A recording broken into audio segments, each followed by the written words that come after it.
Principle number 1. Representative government. Simply defined, representative government exists when government leaders rule by the consent of the governed. When a government is built on this principle, the people are the source of the power and legitimacy, and not the heredity of a king or fear employed by a dictator. In a representative government, the people express their consent through voting. We call this democracy. This principle was born in ancient Athens. There, Athenians participated in direct democracy, which meant that nearly every citizen voted on nearly every issue the government encountered. With about 300 million citizens in the United States today, a direct democracy would be terribly inefficient. So while the U.S. is often referred to as a democracy, a more precise description is a republic or representative democracy. While still embodying the principle of representative government, the U.S. calls for the election of individuals to vote on the specific issues. In other words, we vote for the individuals who will vote on the issues for us. The Constitution lays out 3 branches of government: the legislative, executive, and judicial. We will discuss each branch and its basic structure and duties, starting with the legislative. The legislative branch, or legislature, is often referred to as Congress. As a result of the Great Compromise, Article 1, Section 1 of the Constitution provides for a bicameral legislature. This means that the Congress is divided into 2 parts, or houses. It includes the House of Representatives and the Senate. Each house is composed of elected representatives, but members of the House and members of the Senate have different qualifications, terms, and duties. We will start with the House of Representatives. Article 1, Section 2 of the Constitution covers the House of Representatives. It establishes that the number of representatives, who are sometimes referred to as congressmen and women, is based on a state's population. The more people in a given state, the more representatives that state receives. The Constitution also requires that a census be taken every 10 years to determine population changes with respect to the House of Representatives. While the first House was only 65 people and continued to grow as the nation expanded, today's House is fixed at 435 seats. Because the seats are fixed at 435, states may gain or lose representatives based on their population growth or decline relative to the other states in the Union. A state may increase in population, but if it doesn't increase its overall percentage of the entire U.S. population, it will lose representatives. States need to increase in population at a greater rate than the other states to gain seats. For example, in recent years, Illinois and California have increased in population. California, however, has increased at a greater rate than Illinois. California now represents a larger percentage of the entire U.S. population than Illinois, and therefore receives more representatives. This calculation, done after every 10-year census, is referred to as reapportionment. The term of representatives is 2 years, and there are no term limits. The intention of the Founding Fathers was to create in the House a political body that would change quickly to reflect the will of the people at any given moment. Because representatives have to constantly think about re-election, they, in theory, are closer to the people. While incredibly unlikely, it is possible to have an entirely new House of Representatives every 2 years. Representatives are elected by the people of their congressional district. There are about 700,000 people in a single congressional district. The map here shows the congressional districts in Illinois. Notice that there are many more congressional districts in the densely populated Chicagoland region, as opposed to the much more lightly populated southern Illinois. Members of the House of Representatives must be at least 25 years old. This map shows the apportionment of the U.S. House of Representatives for the 108th Congress. This map could, and likely will, change with the next census.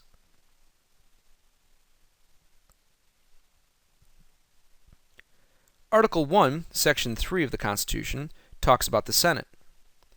It establishes that each state will receive 2 representatives in the Senate, no matter what the population of the state may be. Senators serve 6-year terms, and there are no term limits. Unlike the House of Representatives, all Senate seats do not come up for election at the same time. To establish some stability, Senate elections are staggered. There are 3 groupings of seats that come up for election every 6 years. So every 2 years, 1/3 of the Senate may change. The Founding Fathers meant for the Senate to be free from the distractions of frequent elections. This calmer, cooler, and more collected body would be a source of stability in comparison to the hotter and emotionally charged body of the House of Representatives. While members of the Senate are elected directly by the people today, this is only since the passage of the 17th Amendment in 1913. Senators were originally elected by their state legislatures. The original intent of the framers of the Constitution was to create a Senate of leaders who would be immune from popular pressure. The founders thought that to achieve this goal, senators would be best chosen by the more educated and better informed state legislators rather than by the uneducated, uninformed masses. Reserving the rights of state legislatures to select senators also contributed to the balance of state and national government. A Senate composed of state-appointed members would, in theory, be compelled to adhere more closely to state interests.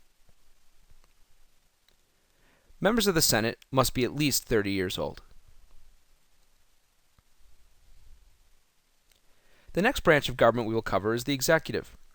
Article 2, Section 1 of the Constitution covers the presidency. The president is elected directly by electors, or the Electoral College. The Electoral College can be pretty confusing, so listen carefully. Every state has a number of electors equal to the number of senators, which is always 2 plus the number of representatives in the House. For example, Illinois has 2 senators and 19 members of the House. This gives it 21 electoral votes. Each state holds an election for president. The state then counts up its popular votes, or votes by the people. The candidate with the plurality is the winner of the state. Plurality means the candidate with the most popular votes. For example, if candidate A gets 40%, candidate B gets 35%, and candidate C gets 25%, candidate A has the plurality. Notice that to have a plurality, you do not need over 50%, just the most votes. The candidate who receives the most popular votes in a state gets all of its electoral votes. This is true even if she won the popular vote by only a single vote. For example, Illinois is worth 21 electoral votes. Let's say a candidate wins Illinois by a single popular vote. That candidate still receives all 21 of Illinois' electoral votes. When you add up all the states plus Washington, D.C., there's a total of 538 electors in the Electoral College. The presidential candidate that receives the majority of electoral votes wins. Majority means half plus 1. Half of 538 is 269. So to become president, you must have at least 270 electoral votes. If no candidate receives the majority of the electoral votes, the House of Representatives chooses the president from among the top 3 candidates. Whichever candidate gets the majority of votes in the House of Representatives wins the presidency. With the Electoral College and the winner-take-all rule, the presidential election is not really a national election so much as it is 50 individual elections in states of varying power in determining the winner. So winning states like California, Texas, and New York carries more weight than winning a state like Wyoming. The Electoral College also creates the potential for a candidate to win more popular votes and still lose the presidential race because he or she did not win the electoral vote. This happened in the 2000 election. The term for the president is 4 years, and since the passage of the 22nd Amendment in 1951, the president may only serve 2 terms. The president must be at least 35 years old. This recent map shows the number of electoral votes each state gets in presidential elections. A presidential candidate develops a strategy to campaign and win the right combination of states to achieve 270 electoral votes, and thus the presidency. This map shows the electoral vote breakdown in the 2000 election. The red states represent those won by George W. Bush, and the blue represent those states won by Al Gore. Notice that although Bush won many more states than Gore, the election was extremely close because Gore won many of the high population states. The final branch of government we will cover is the judicial. Article 3 of the Constitution covers the judicial branch. The Constitution sets up the Supreme Court, which is the highest court in the land. Supreme Court judgments are final and cannot be appealed, which is when a losing party asks for another trial. In fact, Most of the approximately 100 cases per year that come to the Supreme Court are the result of several appeals made in lower courts. The Constitution has provisions for Congress to make lower courts as it sees fit, which has been done in the making of the district courts and the appellate courts. The district courts hear cases regarding federal law, and appellate courts hear appeals. Judges in the federal court system, including the Supreme Court and all the lower courts, are appointed by the President. These appointments must be confirmed by the Senate.